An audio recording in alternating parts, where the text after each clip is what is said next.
ମୋ ନାଁ ହେଲା ଗୋଟେ ମିନିଟ୍ ଆପଣ ପରିଚୟଟା ମୋ ନାଁ ହେଲା Panchanan Khandwal, retired district level professor.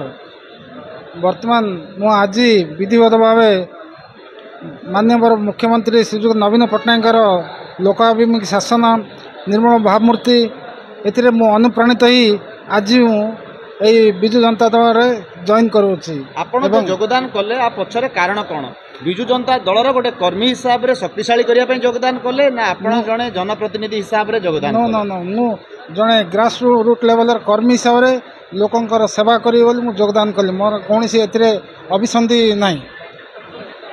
ତ ଆପଣଙ୍କର ମୋହନା ଆପଣ ଯୋଗଦାନ କଲା ପରେ ମୋହନାର ଯିଏ ବିଜେଡିର ପ୍ରାର୍ଥୀ ହେବାକୁ ଯାଉଛନ୍ତି ସେ କେତେ ଭୋଟରେ ଜିତିବେ ବୋଲି ଆପଣ ଭାବୁଛନ୍ତି? ସେ ବିପୁଳ ଭୋଟରେ ବିଜୟ ହେବେ। କାରଣ କଂଗ୍ରେସର ସ୍ଥିତି କ'ଣ ସେଠି ଅଛି? କଂଗ୍ରେସ ସ୍ଥିତି ଜିରୋ କଲେ ଚଳେ। ବିଜେପିର କାରଣ ଏଇ ଭାଇଟା ବହୁ ପୂର୍ବରୁ ଇଏ ପ୍ରତ୍ୟେକ ଗାଁ ଗହଳି ବୁଲି ଲୋକଙ୍କର ସେବାରେ ନିଜକୁ ଉତ୍ସର୍ଗୀକୃତ କରିଛନ୍ତି।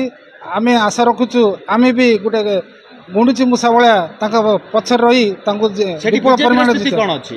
ବିଜେପିର ସ୍ଥିତି ସେମିତି ବିଶେଷ କିଛି ନାହିଁ।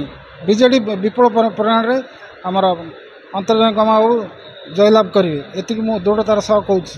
ଧନ୍ୟବାଦ।